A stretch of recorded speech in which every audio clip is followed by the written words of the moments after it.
Oh, si Miguel. Umiiyak. Nakalmot sa mata. Ito na yung sign na kailangan na nilang talaga magpabaksin. Anong ginawa mo sa pusa? Nisaktan mo. Ha? Nisaktan. Nisaktan mo ang pusa? Anong ginawa mong pananakit sa pusa? Ginanon mo? Ginanon mo yung pusa? Kaya nagalit sa'yo. Sakit sa ulo.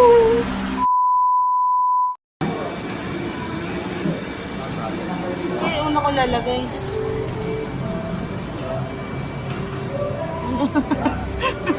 Ano una ko ilalagay? Ano ba daw sabi?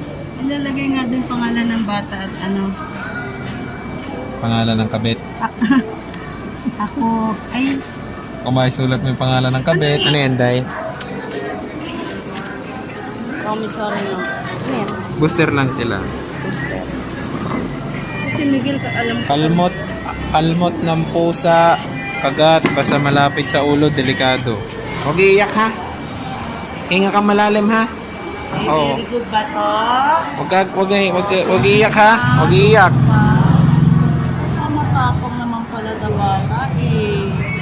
Huwag iiyak anak ha. Mana ka ba kay daddy? Very good. Very good. Ah, yun po. Hindi. Ka din iiyak ha. Huwag ka makulit. Huwag ka manginig.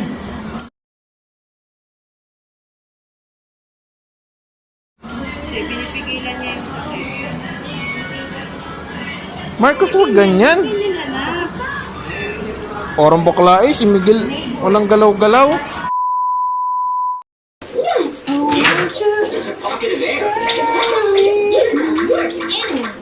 If we go out into the air, our oxygen volume will go down. High oxygen then grabbing your chest.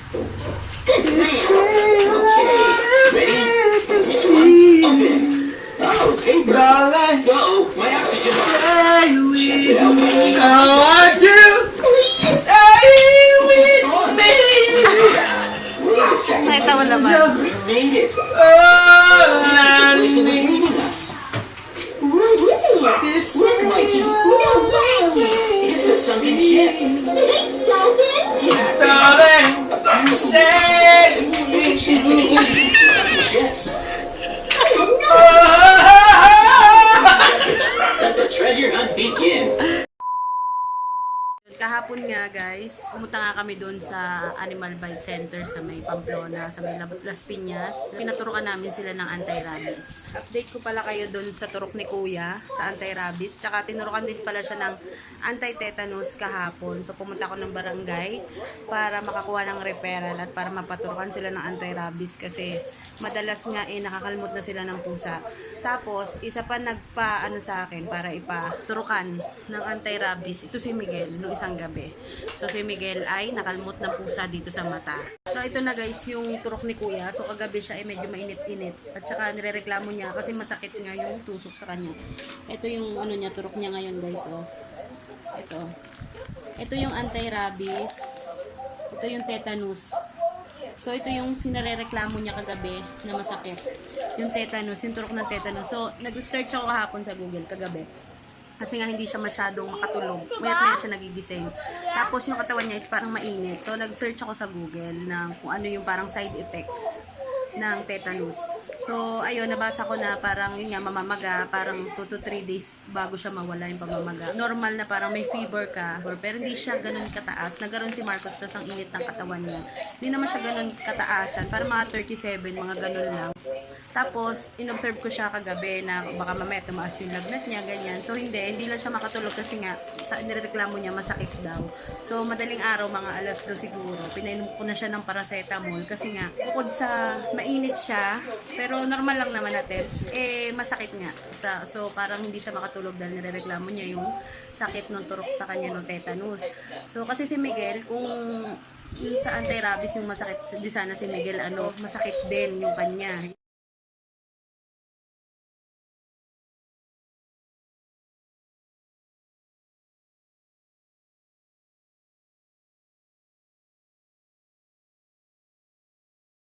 Hindi naman namamaga. Yung kay kuya talaga namaga. Ito, pinamamaga pa rin siya. Masakit pa rin ko. Masakit pa rin. Oh, masakit pa rin hanggang ngayon. Yung kay Miguel, patingin nga. Miguel, patingin ako sa'yo, B. Ito yung kay Miguel. Ayan. Sakit. Pang third day na ngayon, doon turok niya. So, medyo namamagapat, masakit na. Pero kagabi, hindi na siya mainit kahapon. Nung first day lang, nung Friday, nung tinurukan siya nung gabi, mainit yung katawan niya. Pero ngayon, hindi na masyado. Kagabi, hindi na din. Magana lang yung tinurukan sa kanya. So, bukas may turok ulit sila Monday, anti-rabies. Nung Lunes kasi, pumunta kami doon. Wala kaming dalang. Nung previous, nila, vaccination. So, kailangan pala yun. So, ang ginawa sa kanila is binooster lang sila. Pagkatapos noon, pinapabalik kami ng Lunes. Kasi Lunes is tuturukan sila at saka titingnan yung vaccine. So, kumuha kami ng record nila. Parehas kasi sila nakagat ng aso. Parehas din sila ng pinagpabaksinan dati. So, sila parang private clinic dati. So, hindi kasi namin alam na ang barangay pala. Merong ganyan. So, gumastos-gastos kami ng malaki pala sa barangay meron. Nalaman kasi namin na may ganyan ng barangay noong na-COVID din kami. Kasi nga, si tatay noon hindi na-COVID pero nakagat ng aso. So, parang humingi ako ng referral dun sa sa akin, yung kausap ko na taga Las Piñas City Health. Kaya nalaman namin na meron din sa barangay.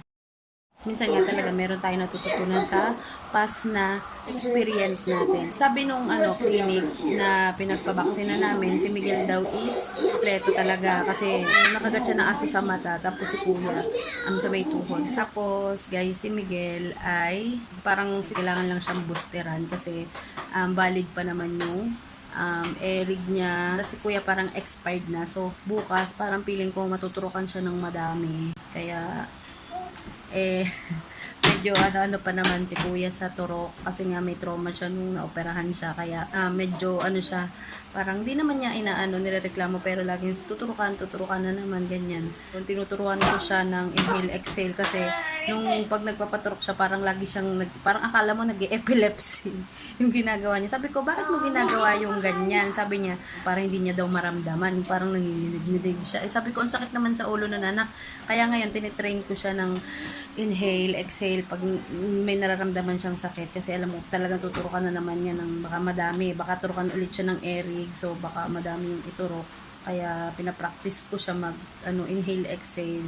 Saka sabi ko tanggalin niya na yung ganun kasi baka mamaya pag yung ibang doktor biglang hugutin baka kala nag-epilepsy, may epilepsy siya. Kaya update ko na lang kayo ulit sa mangyayari. Ano man ang mangyayari. Kuya, patingin ako ng sugat yung turok mo. Ayan yung turok niya ngayon. Ilalawan natin. Ayan. So, ito yung anti-rabies. Ito yung tetanus. Masakit pa. Sakit pa pala. Sakit pa rin? Masakit pa rin.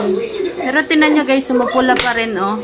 Parehas mapula. Tapos yung tetanus magapa. Sorry kuya.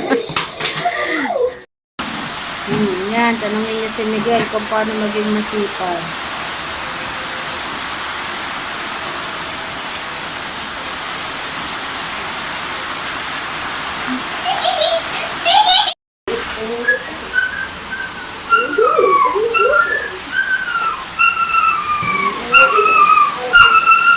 Naman si kuya, may dala-dala na namang sakit sa ulo.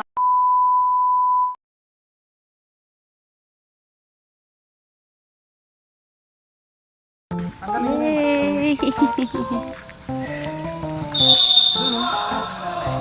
Akin na yung mas niya. Okay ka na? Happy ka? Natulog si kuya ng maaga para makapag-play siya. Baby! Gusto mo dyan? Hahawak ka ha? Po. Hawak ka ha?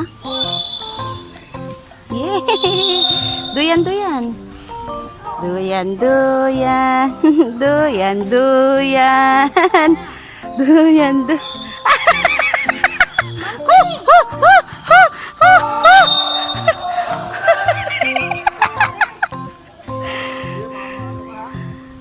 katawan.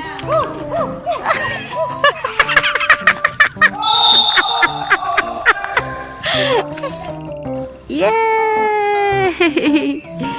Yay! Yay! Bilat. Yay! Kuya, dito ka sa tabi ko, dali. Yay! Tapos na sila, kuya, magpabaksin.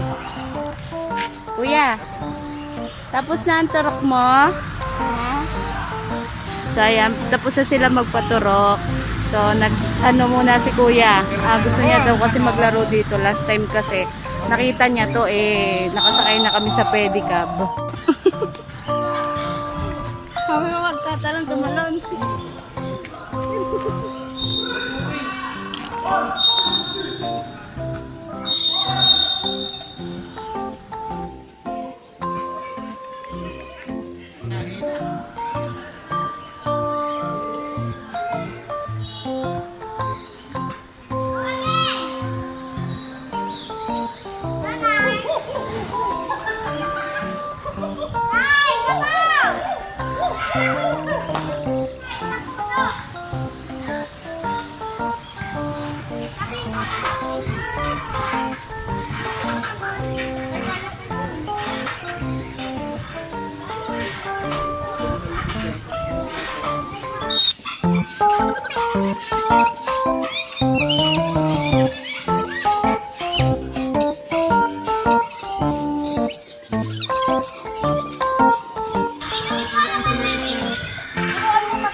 Niloloko ako ng anak ko.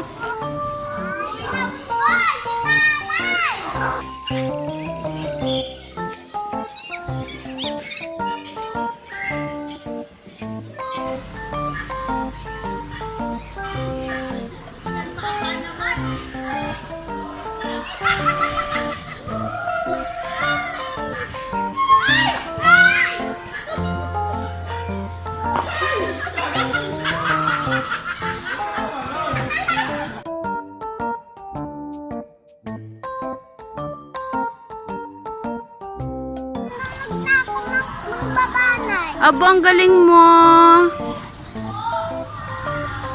Oh, anak, mahulog ha. Tay, si Miguel, baka mo. Ay! Be!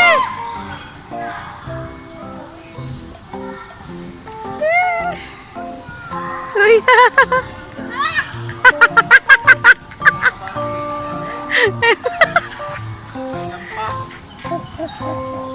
Dapat, Last na. Uy, ah! Mali! Okay. Ano may laba ah?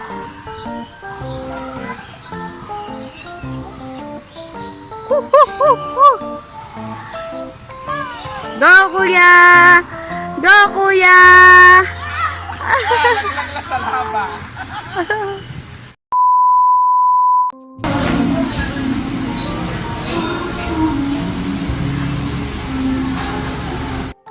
Yan ang aming tanaw.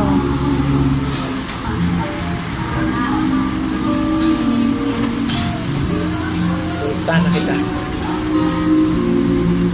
Ayan o, Sultana guys. 708 hours. 24 hours. Pinopro ko na yung Sultana. Ayan guys, o. Nandun kami na dati o. Dun o, dun.